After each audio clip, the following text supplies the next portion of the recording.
Hello my dear learners, welcome to the channel. My name is Namita and today is the fourth session of our storytelling series. Those of you who have not seen the rest of the videos, I will link the playlist in the description box below. You can go and listen to the rest of the stories. Through this series, we try to work on improving our spoken English skills by listening to stories which help us build our listening skills, our pronunciation, our sentence formation, grammatical construction and vocabulary building. And in the end, we take away a wonderful life lesson which can help us become a better person in different areas of life. And today's story is very interesting. It is something completely different. So let's begin with the video. But first of all, I would like to tell you that today I'm not going to tell or explain the meanings of the different vocabulary words when I'm reading the story. This time let's do something different. So I will just read the story first and later on we'll work on vocabulary because I have an exercise for you which you will be doing. Alright, so let's start reading the story. As always, I will not give you the title, you will be giving me the title. I am reading the story. Listen to it very carefully. Don't watch the video if you don't want to. Just work on your listening skills by the time I'm narrating the story. Alright. Okay, now let's begin. In a small Italian town, hundreds of years ago, a small business owner owed a large sum of money to a loan shark. The loan shark was a very old, unattractive looking guy that just so happened to fancy the business owner's daughter. He decided to offer the businessman a deal that would completely wipe out the debt he owed him. However, the catch was that we would only wipe out the debt if he could marry the businessman's daughter. Needless to say, this proposal was met with a look of disgust.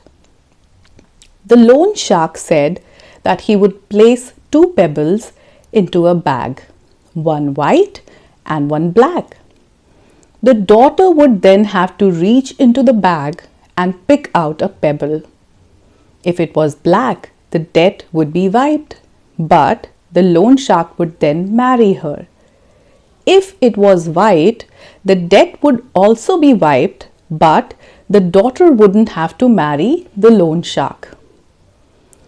Standing on a pebble-strewn path in the businessman's garden, the loan shark bent over and picked up two pebbles.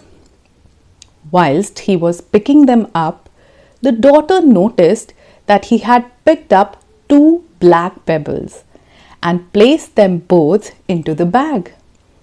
He then asked the daughter to reach into the bag and pick one. The daughter naturally had three choices as to what she could have done. 1. Refuse to pick a pebble from the bag. The second, take both pebbles out of the bag and expose the loan shark for cheating. And the third was, pick a pebble from the bag, fully well knowing it was black, and sacrifice herself for her father's freedom. She drew out a pebble from the bag and, before looking at it, accidentally dropped it into the midst of other pebbles. She said to the loan shark, "Oh, how clumsy of me! Never mind. If you look into the bag for the one that is left, you will be able to tell which pebble I picked." The pebble left in the bag is obviously black, and seeing as the loan shark didn't want to be exposed, he had to play along, as if the pebble the daughter dropped was white and clear her father's debt. It's a beautiful story. I simply loved it. I wanted to share it with you because we can learn something very interesting from this story. Okay, but before we get into the life lesson, I would like to share the vocabulary with you. I have already marked the words, so let's see. First of all, let's cover up the words which I think you might find difficult. So here he says that the business owner owed a large sum of money. Now, owed means when you have to pay money to somebody, when under obligation you have to repay the amount you've taken in return for any other favor. So this is how we use owed. You know it probably. Okay, let's talk about loan shark, because there is the money that he has taken, it is from a loan shark. So the loan shark was an old, unattractive guy. Loan shark is a person who lends money, and he lends money at a very high rate of interest. You must have seen, or you already know that there are some people who lend money with a very high interest rate. So these people are known as loan sharks. Okay. Now here was this word that this guy that just so happened to fancy the business owner's daughter. Now fancy here is not that fancy, the fancy dress wala fancy. Fancy here means to be sexually attracted to someone. So he was old, but he was attracted to his daughter. Now if I have to give you another example where you can place fancy yourself, you can use it like she knew that her boyfriend's interest in her was just a passing fancy, like that. Are you getting the difference? The normal fancy and this fancy. So this is how we use it when someone is attracted. So we use fancy. Okay. Now there was a deal that the loan would that he would completely wipe out the debt. So wipe out is a phrasal verb, and we use it for destruction, like to destroy something completely, that he will wipe out his loan, he would completely destroy it. So this is how we use wipe out. And debt, it is not debt, though the spelling has a B, but we pronounce it as debt. It is debt. So for debt, you know that it is that amount which is owed by the borrower from the lender. Simple, debt. Now this is a very nice word that when he made his proposal, the loan shark, this proposal was met with a look of disgust. Now what is disgust? Disgust is a very strong feeling of not liking somebody. When you don't like someone, if I have to make a sentence with it, I would say the way he eats food with his mouth wide open it completely disgusts me. This is how you can use disgust. Okay. Now, okay, pebbles. Let's take pebble. I know you already know pebbles. Pebbles are these smooth round stones, and these are mostly found near water, like on the sea beaches or by the river side also. So these are small stones.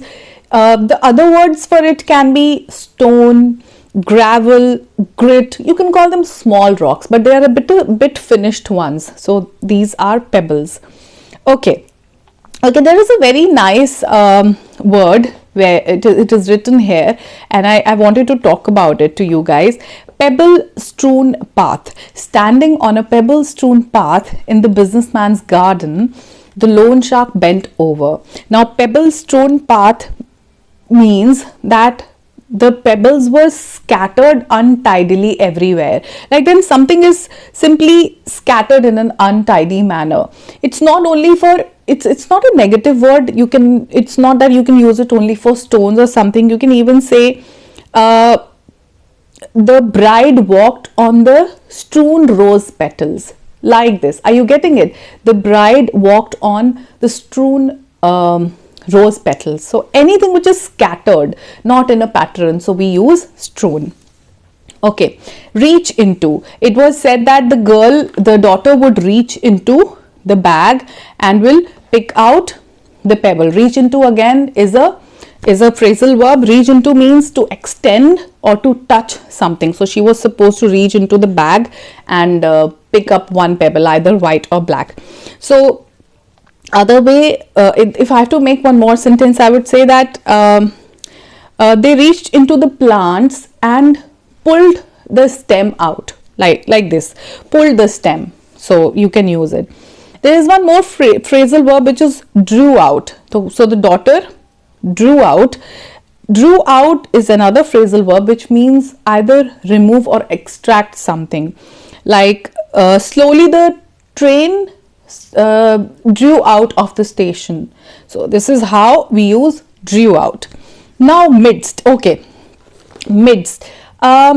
You must have heard of it already. Like, she drew out a pebble from the bag and before looking at it accidentally dropped it into the midst of other pebbles. So midst means in the middle of something where the rest of the pebbles were there all over. She dropped it into the middle of it. Like, if I have to say, we inhale a lot of polluted air if we stay in the midst of an urban area or midst of a city.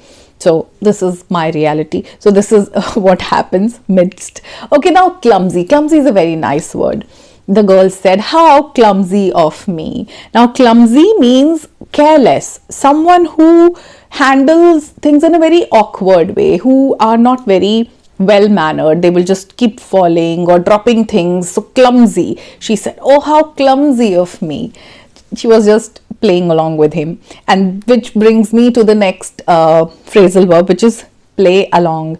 Because when the girl played the smart trick, the loan shark had no other option. So what he did was he had to play along. The loan shark didn't want to be exposed, so he had to play along.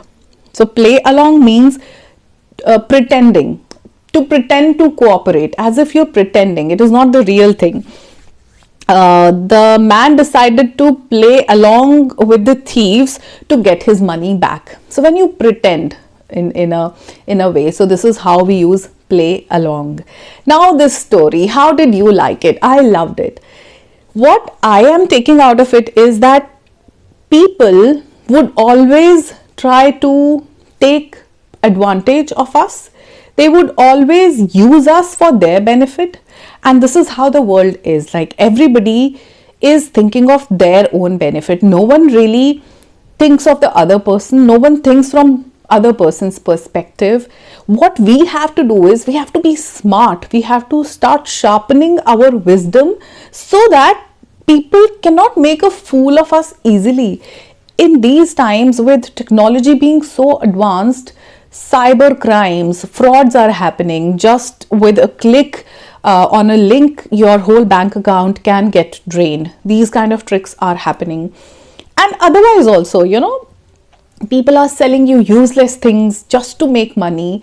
So be wise enough. Keep your eyes wide open, your mind awake, so that you can realize which thing is morally right, ethically right, and which is not.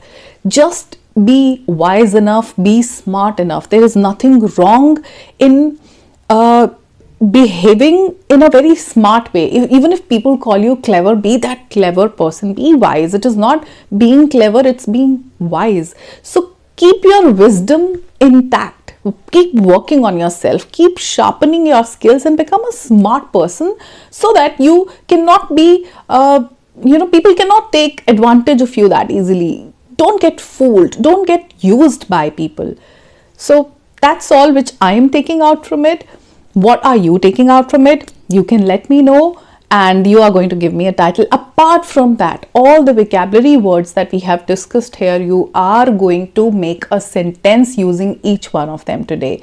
And if you can type it in the comment section, nothing like it. Otherwise, just do it for your reference. This is your exercise. This is your homework. You are going to do it, and I will see you in my next video. Till then, keep practicing your English. Keep working on your vocabulary and on your pronunciation as well. Bye-bye for now.